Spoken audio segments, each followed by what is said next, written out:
ارقم اور نواز علی بچپن کے دوست تھے۔ ارقم بیوہ ماں کا واحد سہارا تھا، جبکہ نواز علی والدین کے پیار کی دولت سے مالا مال تھا۔ جیسے جیسے دونوں دوست بڑے ہوتے گئے، ویسے ویسے دونوں کے مزاجوں میں فرق آتا گیا۔ نواز علی اپنے ماں باپ کو خوب تنگ کرتا، بات بے بات والدین کی بے عزتی کرتا، انہیں خرچے کے پیسوں کے لیے تنگ کرتا، جبکہ اس کے برعکس ارقم اپنی بیوہ ماں کی خوب خدمت کرتا۔ وہ نواز علی کو بھی ہمیشہ قرآن و حدیث کی روشنی میں سمجھاتا کہ بھائی والدین کی خدمت بہت مستحب عمل ہے، خاص طور پر ماں کے قدموں تلے جنت ہوتی ہے۔ نواز علی اس کی بات سنی انسنی کر دیتا تھا، اکثر اس کا مذاق بھی اڑا دیتا تھا اور کہتا تھا کہ یہ بوڑھے ماں باپ صرف جذباتی بلیک میلنگ کرنا جانتے ہیں، اگر میں نرمی برتوں گا تو یہ روز مجھے نئی نئی فرمائشیں کر کے تنگ کریں گے۔ ارقم اکثر کہتا کہ یاد کرو تمہارے بچپن میں تمہاری فرمائشوں یا ضد کا جواب وہ ڈانٹ ڈپٹ سے نہیں دیتے تھے، مگر نواز علی پر کسی بھی بات کا کوئی اثر نہیں ہوتا تھا۔ وقت گزرتا گیا، ایک دن پتہ چلا کہ ارقم کی والدہ کو کینسر ہو گیا ہے۔ ارقم نے ان کی خدمت میں دن رات ایک کر دیے، مگر وہ رضائے الہی سے ایک روز چل بسیں۔ انا للہ و انا الیہ راجعون۔ اتفاقاً ارقم کی موت بھی چند دن بعد ایک روڈ ایکسیڈنٹ میں ہو گئی۔ اس کا کفن دفن نواز علی نے کیا۔ نواز علی اپنے بچپن کے دوست کی موت پر بہت آزردہ تھا۔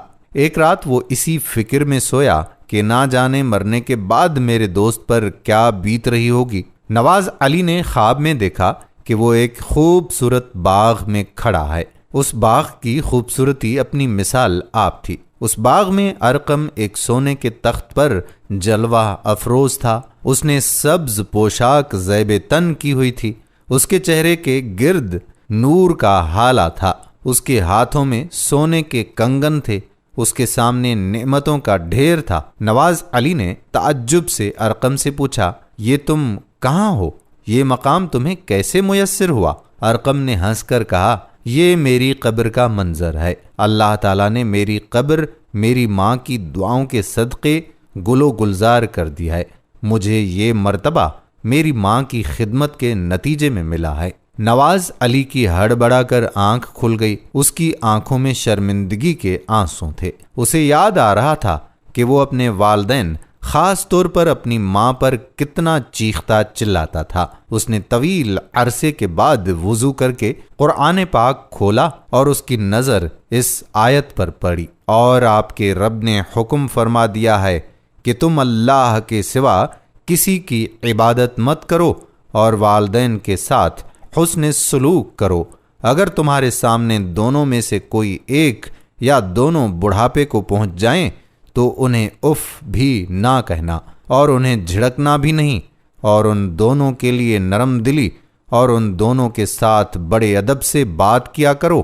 عجز و انکساری کے بازو جھکائے رکھو اور اللہ کے حضور عرض کرتے رہو، اے میرے رب ان دونوں پر رحم فرما، جیسا کہ انہوں نے بچپن میں مجھے رحمت و شفقت سے پالا تھا۔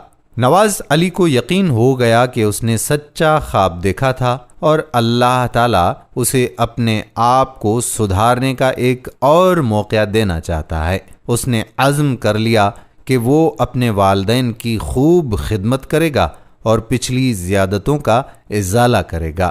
سچ ہے دوستو، ماں کی دعا جنت کی نوید ہوا کرتی ہے، اس لیے اگر آپ کے ماں باپ زندہ ہیں تو ان کی خدمت کر کے جنت کی نوید حاصل کیجیے، اور اگر آپ کے والدین اس دنیا سے گزر چکے ہیں تو اللہ سبحانہ و تعالی ان کی مغفرت فرمائے، ان کی قبروں کو کشادگی عطا فرمائے، انہیں جنت الفردوس میں اعلیٰ مقام عطا فرمائے، اور آپ کے والدین کے صدقے میرے والدین کی بھی اللہ پاک مغفرت فرمائے۔ آمین ثم آمین یا رب العالمین۔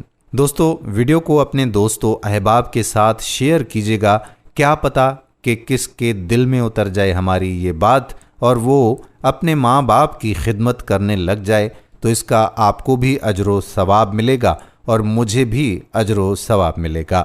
آنے والی ویڈیو تک آپ کا میزبان قادر بخش کلہوڑو آپ سے اجازت چاہتا ہے۔ اللہ حافظ۔